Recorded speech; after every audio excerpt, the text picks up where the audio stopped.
So I want to start with some context. So can you start with the path that led you to the Grey? Yes, I can. I think, yeah, I'm like one of those.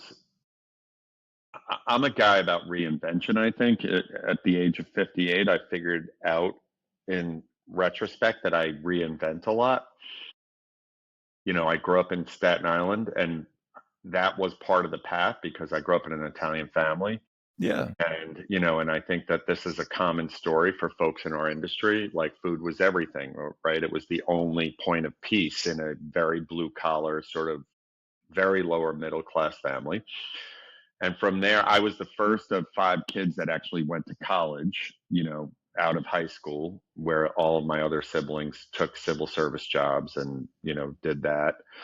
And I, went into the white collar world. I was a CPA, and then I went to work for a big video game company called Activision and turned that around, or was part of the team that turned that around, and became an entrepreneur and did my own thing in sort of the entertainment business, which back in the 90s and the 2000s meant you could do anything you want, right? We Yeah. did film, we did television, we did internet, we did all kinds of things.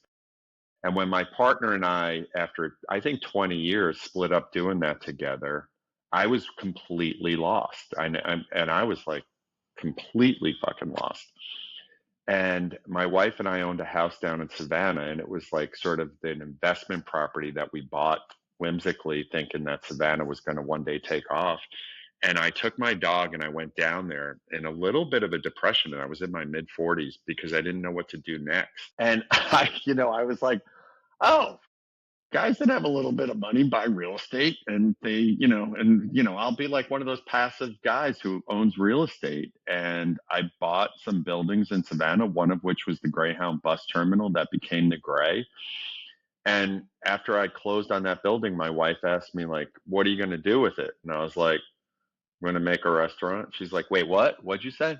I'm like, I'm going to make a restaurant. She's like, what do you know about restaurants? I'm like, come on, we eat out all the time.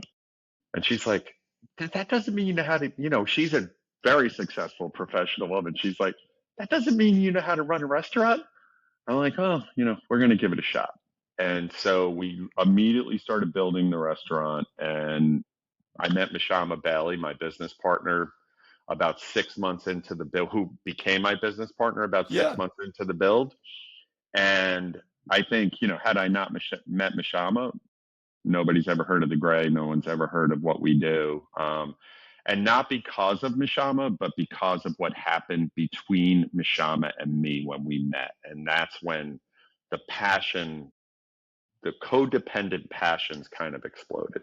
Let's unpack that. I know there's a lot there. That was not conversational at all, Josh. Like this should be a story that goes on a show of like failed restaurants. How hard could it possibly be? Build the hood, dude. Yep. Build the hood and then tell Yep. me, right? Yep. 50, 60, $100,000 later. So like you took a building that wasn't a restaurant and you made it a restaurant, right? Like the first sign of a money pit. And the building has a lot of history around it as well. And then, partnering with Mashama, I think is an amazing stroke. But to your point, I don't think the great food makes for a great restaurant, or at the very least, great food doesn't make for a successful restaurant, right? Restaurants with great food, great service, all-star beverage programs, they go out of business every single day. 100%. And so if that's the case, talk to me about the magic in the partnership. Talk to me about how a business person and a creative can work together in an inspiring way to create something that is not only good from the public's perspective, but is good foundationally as a business. Well, I think you hit before we talk about the partnership, I think you hit on something that most people don't understand about restaurants. Because I remember like 3 years in, Eater named us, Eater does their top 38 every year, and they named us number one restaurant in America, which we were flabbergasted by, right? We just lost our GM to a terrible, horrible tragedy. And I was sitting at one of the bars at the Grey in the daytime working, right before we opened, like early or maybe midday. And, I get a notification, Eater mentioned the Grey, and I click on it. And Bill Addison, who used to do the top 38, Yeah. had been in the restaurant like the month prior, and we were number one. And I cried, right? And I called Mashama, and I was like, when I say I cried, I cried. And I called Mashama, and I'm like, go look at your email. And she did. And within a day or so, all the Instagram posts go up and everything happens. And within a day or so, everybody starts telling you how much you suck, right? Your food sucks, your service sucks, your drinks suck, your restaurant sucks, your ambiance sucks, like everything sucks, right? Everybody comes out of the woodwork to tell you how much you suck. Or your food's not that good, or this is, and that's when it occurred to me, what makes a really good restaurant isn't, you hit the nail on the head, it's not great food. It's not great anything. It's when something comes together, right? It's when all of the when all of the parts are greater than, when the sum is greater than the sum of the parts is greater than the whole. When you start with a building that was a segregated bus terminal, until it closed in '64, the year the Civil Rights Act was passed. And then you inject into that a pretty solid renovation by parts and labor out in New York.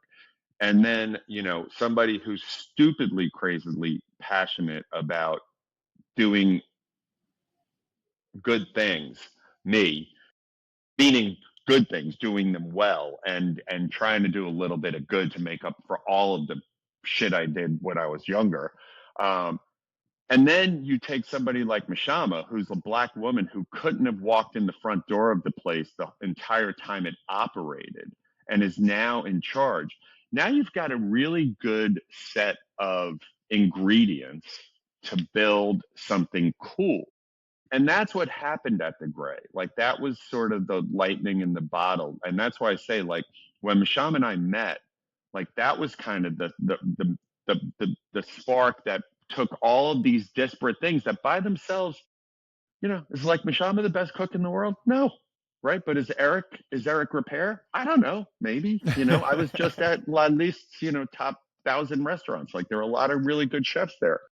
Is the Grey the best ambiance in the world? Is it the best, seating? No. Is it the best play? Or, do we have the best play? We don't have, nobody has the best. It's when it all comes together that something is better than average.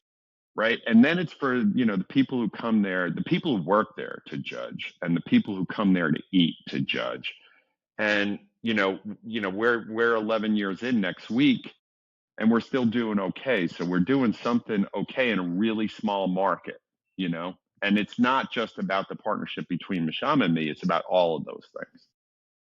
Let's talk about the market really quick. I work with coaching clients globally.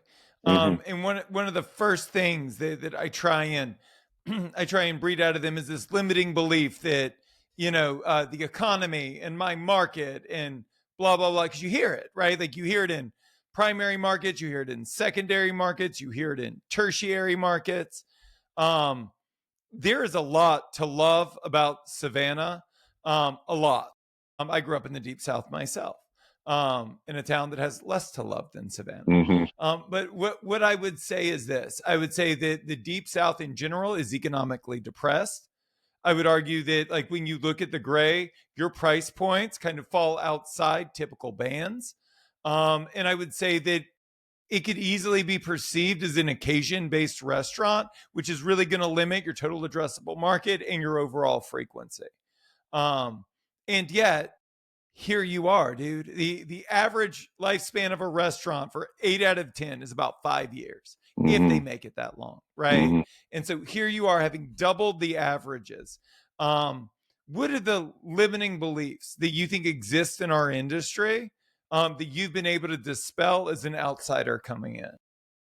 Well, the hardest, the most limiting thing in Savannah is the size of the city, right? And from two perspectives, right? So one of the things, and listen, I think we made this up, for us. I know, like, a lot of people do this, but we always wanted to be a local restaurant. We always wanted to be a restaurant for the people who lived and worked in Savannah, right? That's always been our goal. We'll talk about Paris at some point. That's our goal in Paris. Like Paris, the tagline is Bistro de Quartier, right? Local bistro. The problem is that, you know, there's not a lot of people who live in Savannah who can handle a price point where you're using really high quality ingredients, and to cook really high quality ingredients, you have a big team, and to serve really high quality ingredients, you have a big team, right? That brings you to the second limiting factor of Savannah, which is in small markets, you don't have grown up professional restaurant folks, right? Now, we've only been open in Paris for 3 months, 4 months.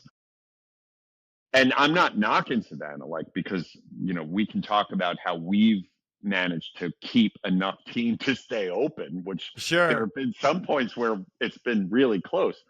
But in Paris, like somebody comes in your door, like, and applies for a job, you know, they know how to work in a restaurant, right? You know that, you know, if they're over the age of 30, they've been working in restaurants since they're 17, absolutely. right?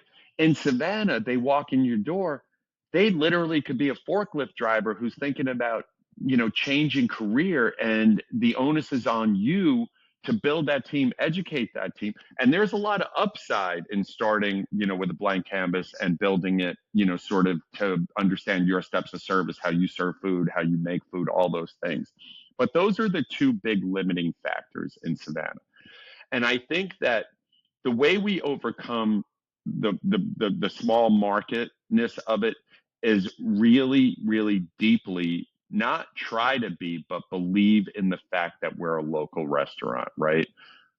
And anecdotally, and I think it was this morning's notes from last night's service, we have regulars, and they've been regulars in Savannah, you know, from the day we opened. And I'm even going to call them out by name, the McCorkles, right? They've been coming in there forever, right? They also love Paris, so they're becoming regulars in Paris. They went in last night surprised because they always come in on Friday night, 6 o'clock. They have the same 2 seats at the Gate 2 bar, you know, and we're always ready for them. Last night, they just came into the diner bar, the bar that's up front, a little more casual, because they love the chicken schnitzel that Mashama's had on the menu for the last few months. But, you know, Mashama's Mashama, and so she's always changing the menu. They got in the bar last night. And like, we're going to have the chicken schnitzel. We're going to have 2 of these, you know, 2. And we're like, oh, no, Mashama, it's off the menu. And they were devastated. Sure. So Eric, our CDC, goes upstairs, butchers the chicken, pounds out 2 chicken schnitzels. They moved into the main dining room because they were like, we don't want this shit now in the diner bar anymore. We're going to move it in the. And by the time they got to the main dining room and sat down and finished their, you know, glass of champagne, Eric had 2 chicken schnitzels out in front of them. That's what it means. You know, like, I think Will Guidara would call that unreasonable hospitality, right? And I respect that. That's just being a local restaurant, right? That's taking care of your locals, your regulars, and that's how you remain a local restaurant. So in a season right now, which, you know, this has been a really tough year on restaurants, and we are an occasional restaurant for a lot of people, but having the McCorkles come in on a Wednesday night and get their chicken schnitzel, you know, I think that's why those folks, so that's how we've reduced that limiting factor of a small market. The team front is, you know, a whole nother, you know, big bag of worms. I want to talk about the market. And the reason that I do is Seth Godin has this great quote. He said, you know, people like us do these things.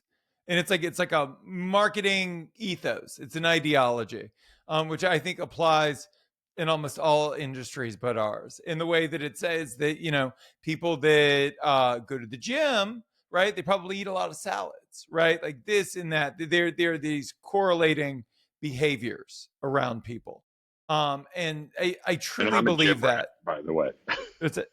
I'm a gym rat. Yeah. Oh, I love the gym. The dirtier the better, for sure. Well, and there's no shortage of that in Paris. Yeah. No, even though they all wear like polo shirts and stuff, it is wild. My gym here in Paris is the smelliest gym I've ever been to, and I used to go to a boxing gym on the Lower East Side. I ended up, last time we were in Paris, they were doing a marathon through the city when we were there, and it was the most well-dressed group of marathoners I've ever seen in my life. Like, it's Oh my goodness. It was amazing. I left thinking I should do better in life. Like I should really, like I should take better care of myself. I should present Yes, myself better. agreed. Um, but when I look at the market, when we open, when my fine dining restaurant opened for lunch, I was like, oh, the people that come for dinner will now come for lunch. No, not true. It's a No, they will completely not. different audience. And so when you look at the market and you look at what you try to do there, and there was a lot of intention that went into it.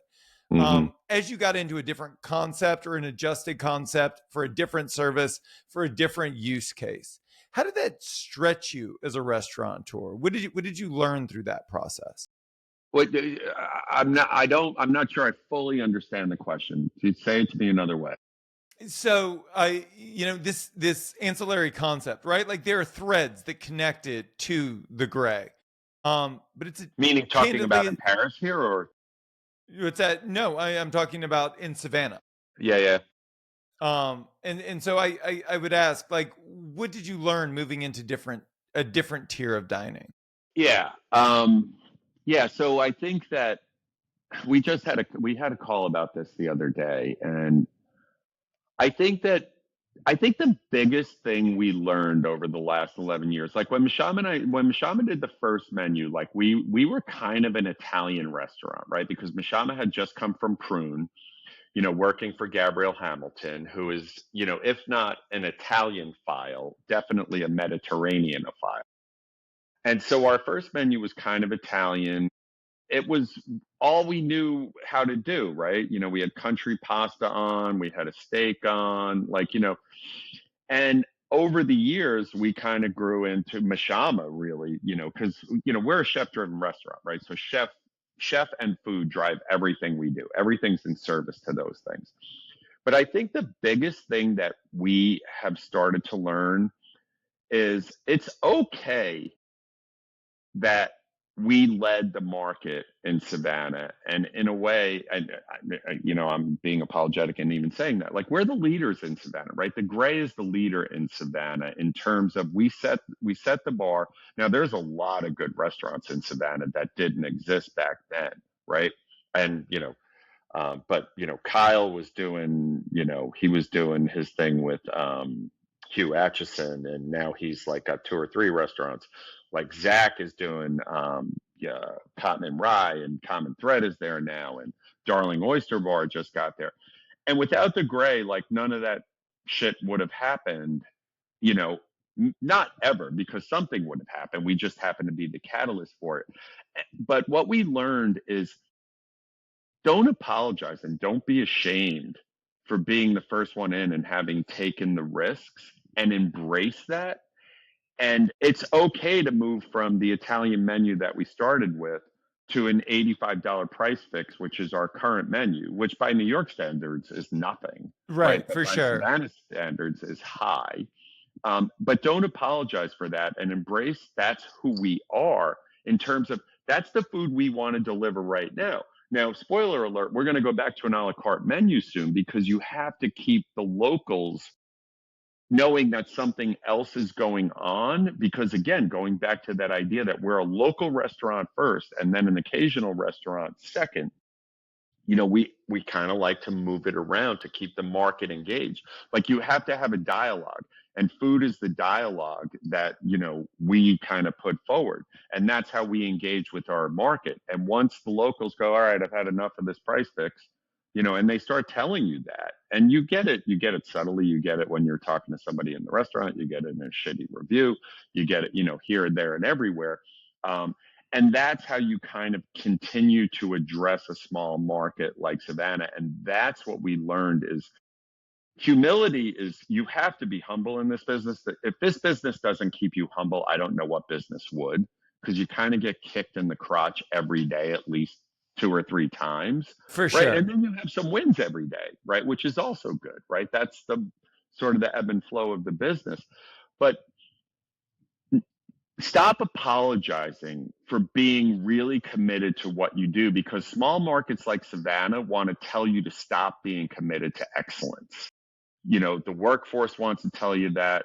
The government wants to tell you that. The people who live there want to tell you that. And I used to think about it like the Northerners are down here telling us what to, it's like, no, we're not. And we're, my wife and I, Mashama, we're totally assimilated in the Savannah community, but we're not going to apologize any longer for being who we are. And I think that the market really respects. I want to talk about your approach to growth because, a few years ago, if we were sitting down having a beer and you're like, I want to open another place. What do you think about Atlanta? I'd be like, it's a little far from your base. It's probably a different clientele. You could probably just stick with this market, open something incrementally smaller, something that they would like, and you could go Danny that Meyer, direction. right? That's what Danny Right? did. Absolutely. Yep. Right. The restaurants get progressively smaller. Who's as my you go. idol and my mentor in this business? Yep. Percent. You didn't choose Atlanta, dude. You chose Paris. No, actually, but we did it first, right? So our approach to growth is fail a lot, right? And it's always been my approach to growth, right? And I hate the term. I swear a lot, and I'm not, I don't want to overdo it. It will be okay. I won't clutch my pearls. Yeah. As an entrepreneur in the media business, most of my career, it's like, we were venture guys. Well, we were angel guys, and then sort of like early stage venture guys. So failure is just part of the process to me, right? Of the many companies we started, we only had a few successes. We did the gray market in Savannah, right? 2 blocks. So we're 109 MLK. We did the gray market 109 Jeff, the same lot 2 blocks away. The gray market failed, right? And the gray market failed. Now, COVID had a lot to do with the gray market failure. The gray market was small. We learned some stuff from that. If not for COVID, would it have been successful? I don't know, but that's something. We did the 2 restaurants down in Austin, Texas, right? Which is, to your point about Atlanta, that was far, right? Because that was 2 flights, right? We had, there's no direct from Savannah to Austin. And frankly, that makes it difficult when you're Mashama and me, because you got to go up to Detroit, or you got to go to Atlanta, you got to lay over, and we were there all the time because we're super committed to everything we do. And I don't say that self-aggrandizing. To run good restaurants, you have to be present. So we learned a lot from those things, right? Paris, I didn't know enough about Austin. We did the Austin deal before COVID, and we really liked downtown Austin before COVID. Downtown Austin after COVID, when we opened, was a completely different place. Like, it was completely different, crazily different. Like, nobody went back to work. All those skyscrapers that were supposed to go up around our space never went up, right? So, you gotta pick your battles really, really well. Paris, I worked in Paris in the early 90s, right? I was here in 92, 93, 94, a lot of my, early career, like, and in this arrondissement, the 7th arrondissement, at the window behind me.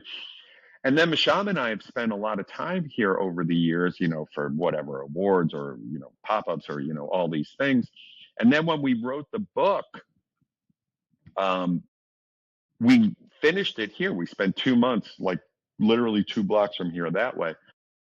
And I had been kind of pitching Mashama, like, I think Southern food in Paris would kill it. And I said that from day one, like 11 years ago. And Mashama, our relationship is, I'm like, go. And Mashama's like, wait. And the middle is where we end up. And it's not watered down at all. We just we take her caution, we take my lack of caution, and it gets us to a good middle place. But after we wrote the book, she went, I get it. Because we would write during the day, and then we would go eat food at night, and we ate all over town. And she goes, I get what you really dig about this place, and I think you're right. And that's when we began searching for a place. So not in a way, I knew much more about opening a restaurant in Paris from having been here for so long, for like the last 30 years, and being really connected to it and intimate with it, than I knew anything about Austin. So that was a big lesson. Don't open a restaurant in a city you don't know shit about, right? Because you're going to get kicked in the ass. And if you're passionate about a place, and both Mashama and I are truly, truly passionate about Paris. That's something you should think about. And one flight is really important, like, and Savannah to Atlanta to Even if it's Paris a is like, long yeah, one. Even if it's a long one. Yeah. And so I felt far more educated about what we did here than what we did in Austin, by way of example. There's this idea I want to explore with you. So one of the things that I'm just obsessed with, and I would argue that it's probably my greatest strength today, and it's probably the thing that has caused me the most pain and heartache throughout my professional career, is quitting. Right, knowing when to quit. Right, like knowing that this dog just isn't gonna hunt, because you don't want to be a quitter. Right, like you want You to know what? And hang you're on. way smarter than I am because I agree with I already agree with the premise of your question. It's Um, like, but you have to know. And it's, and there's also, I mean, not just in our industry, because let's get real, like in most life. restaurants, Yeah. right? Most restaurants open in the space of a closed restaurant. So like there's this optimism that I think we all possess as entrepreneurs, as restaurateurs going into it. Um, but when you decide to close, when you decide to quit, like we always take it as a reflection of ourselves, even though we can look at all of these external forces, right? There are restaurants that last 20 years and then close in 20 months because it was just a rough period. Yeah, What I is your mean it's relationship? Go ahead. You go. No, it's crazy what's going on in the restaurant business right now. It Like is, iconic restaurants for close, sure. right? Yeah. Look, when Suzanne Goen closed AOC in Los Angeles, I was So like, I was living in LA when that place opened, uh-huh. right? And that was the first restaurant in LA worth its salt, right? For sure. Like But Suzanne crushes yeah, as a chef. crushes it. Yeah, Right. Her partner is a best in class operator, right? Very similar relationship to 100%. you. I Right. ran And into her in Paris a few years ago. We had a big long night together. It was very funny. Yeah. I am sure it was. no. I mean, just we were at that place Ellsworth, which was the only other Southern restaurant in Paris, and I was Uh-huh. just Uh-huh. happened to be sitting next to her. Yeah, That's at the amazing. bar. Yeah, her and her husband. Yeah, But it's just wild that, at that level of talent, like it doesn't guarantee success. it does And so not. there are a lot of people listening, not a lot, hopefully not a lot, hopefully just a couple. That they're struggling, right? Like they're grinding it out. And the truth is this, and I think it's true. You could have made the market work. You could have made Austin work, right? Like you can do, like one of the things you figure out as an entrepreneur is if you're willing to eat enough shit for a long enough period of time and you don't ultimately run out of money, you can probably make it work. But what I think we so rarely do in this industry is like we work the value proposition, right? We work that equation to, is it worth keeping this thing alive or yeah. should I we mean, cut it off? I think that the way you have to measure that though, money is one metric, right? Meaning how much you're investing, how much you're making. I think that one of the things that we've done, all right, let me back up a second. I think restaurants, with very few exceptions, are a low margin business, right? And Yeah. I don't think that it's factual, right?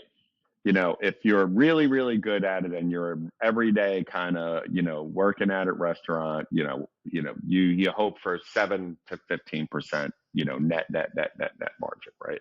And 15% is awesome, right?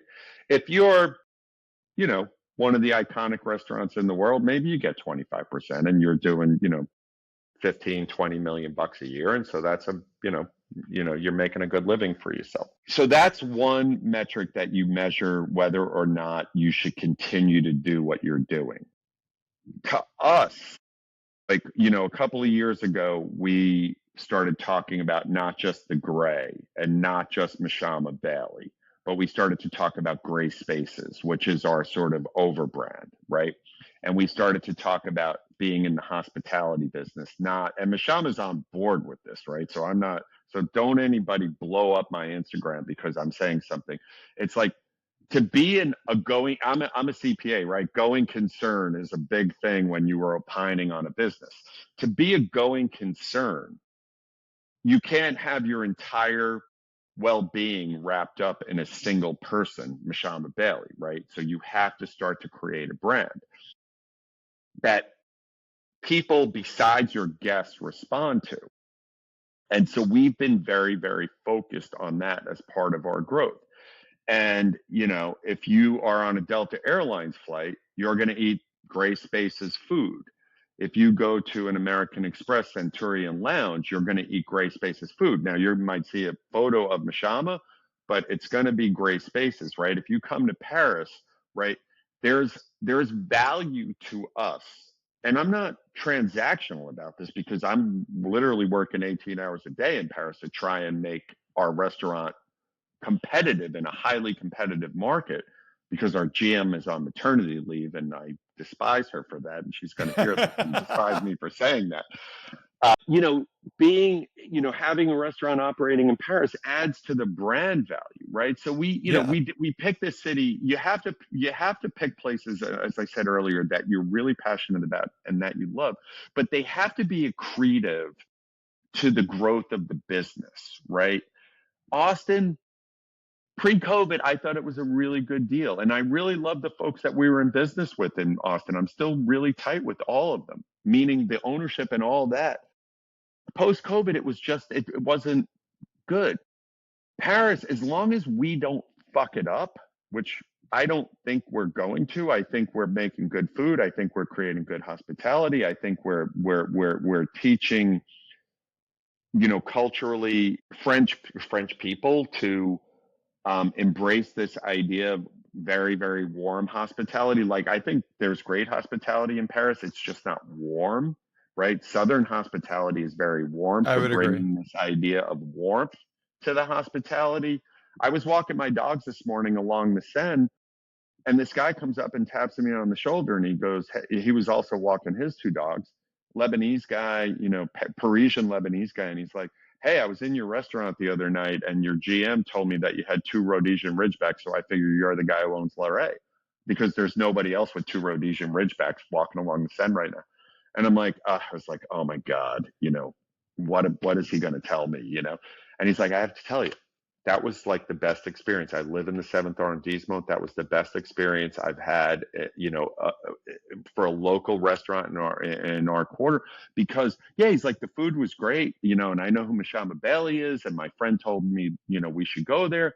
He said, but the team was so warm, and you don't get that, right? And so when you create that, are we going to make a ton of money in Paris? I don't know. I don't think so. It's a 50-seat restaurant. You know the math way better than I do, right?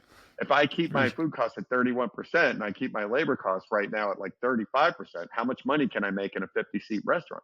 But how accretive is that to our brand, you know, and being in partnerships with folks like Delta Airlines, who's been a great partner of ours, right?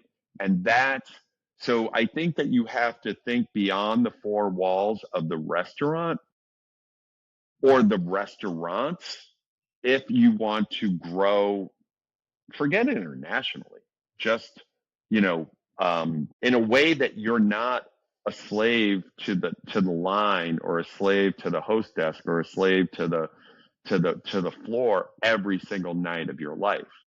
And yeah. And so to get into your shit, because I fancy myself pretty well researched. I think that your core competency is really storytelling and culture building. And I think that one of the reasons that I think you stand out so beautifully in the industry is because those are things that most people in this industry believe they will focus on once they become successful. Once they make X amount of dollars per month or per year, that's when we're really going to dial in culture. But, you know, when you look at the transition between you and Mashama, 2 gray spaces, it's a story.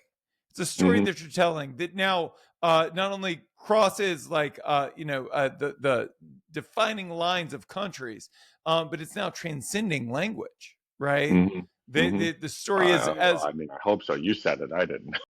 For sure. But I mean, I think that when you look at the trajectory of the company and you see where you are, what it's done is it's giving you options that a lot of people don't have, because people are attached to Delta didn't attach to the food, right? They attached to the story, right? And the culture that's Without a associated with it, doubt. And Mashama, right? while I'm here talking to you, Mashama's up in Atlanta doing a workshop with Delta today, tasting all the executives on the next go around. And I think that everyone wants to be known for food and beverage, when I think what you two have figured out, and it's really the point I was trying to get to through storytelling, through culture, is you two are arbiters of taste. Right? There's no one that sits on a Delta airline and thinks Mashama's in the front hole cooking the fucking food. Right? You'd be surprised, actually. But they know that if your name is on it, if your brand is on it, that it means something. And it means something specific. And it's because you've told a story that resonates and you've backed it up with a culture that delivers. And so I would ask, in Paris, where things are very different, how have you grown as an entrepreneur? How have you managed to tell stories that transcend culture? Well, so I kind of want to unpack that, to use your term.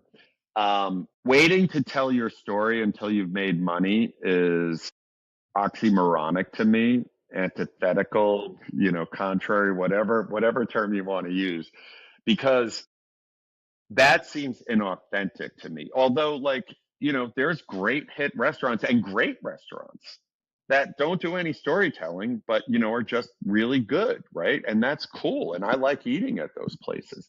But the people that Mashama and I are, I think that with Mashama grew up in Queens. Like we always commiserate on the fact that we're out of borough kids from New York City. We're from New York City, but nobody considers where we grew up to actually be New York City, right? Very true. And so we commiserate on that. And that just creates two things: a lot of humility and a lot of chip on your shoulder, right? And both of those things kind of work in concert with a little dose of the naivete that you mentioned earlier.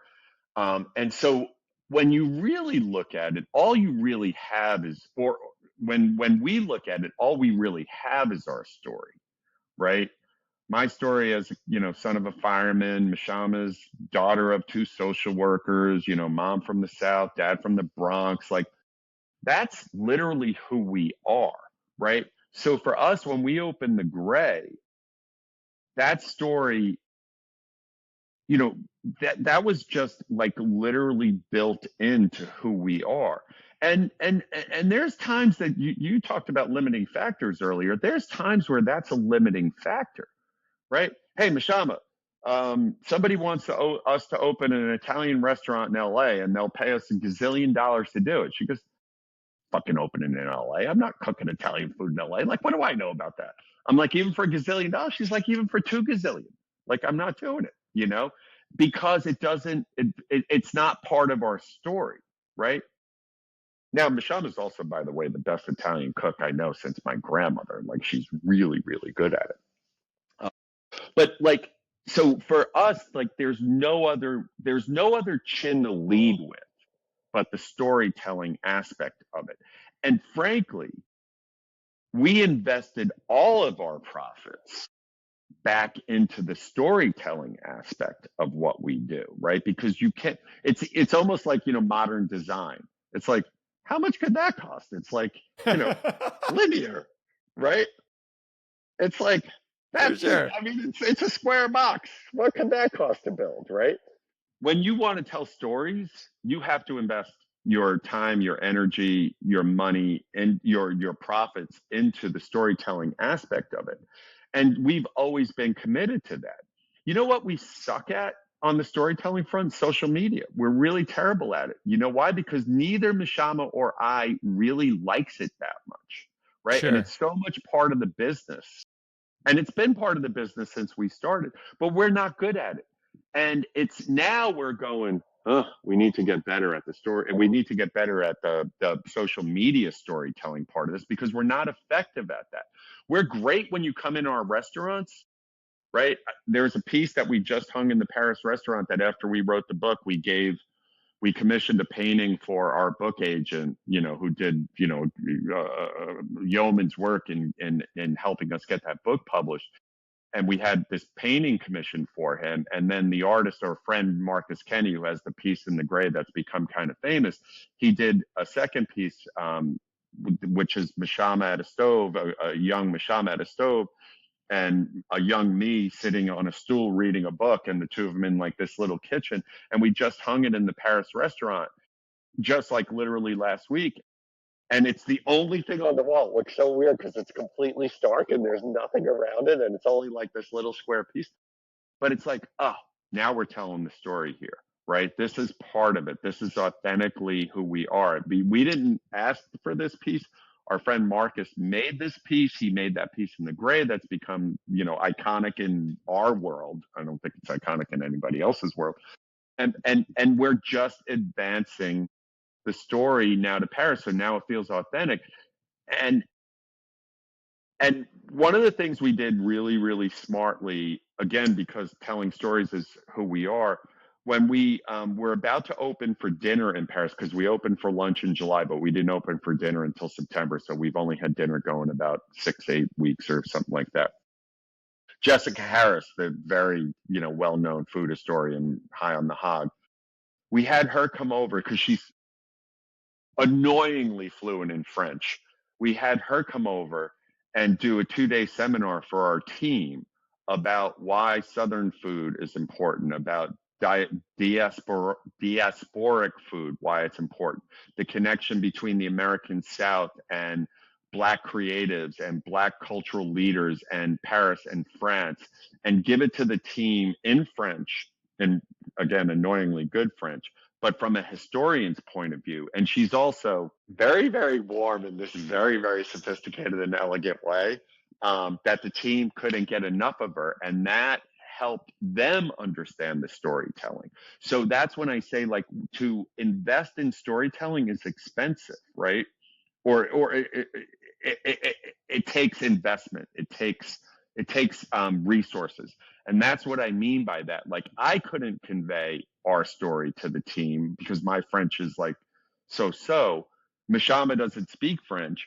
And so we needed to invest in somebody who was both historically accurate about why this is all important, and get them over here and get them to sit with this, this team in a very intimate environment. And that's what I mean by you have to put your resources into it. Forget about making your money and do it, because then the horse is already out of the barn. What should we steal from you? You and I started this conversation, and I had said that I think that there probably aren't successful people. There are just people that do successful things. What are the tactics, the tools, the strategies that have served you well that we can steal and we can use to benefit our lives? I'm going to steal from my wife on this one, because I think that I was way less open when I was like 22 years old. I remember, like, I started at Price Waterhouse, and I had my two best friends from Price Waterhouse. We started training class together. We're like super into Nirvana and Guns N' Roses. And I was a Bruce Springsteen guy like my entire life. And I'm like, oh, those guys suck. That shit'll never catch on, like In Utero, come on. And that's how I was at 22, right? That's how kids from Staten Island who grew up, with dads as firemen, like, we were closed-minded. And I think the biggest thing to steal from me is, as you get older, as you grow, really grow. Don't see the world as narrow. And that doesn't mean be an idiot. There's a really fine line between, chance taking and being reckless. Fearless and reckless, like, it's a really fine line. So don't be reckless, but you need to be a little fearless when you do these things. Calculated fear is okay. Calculated risk is okay, and keep growing. You know, I think that's the biggest thing. And, you know, like, why would you open a restaurant in Paris? Because I think it's a market that we would be successful in, you know, and we did a lot of, you know, hemming and hawing and hand wringing over it. And so far, so good. But, you know, we'll see.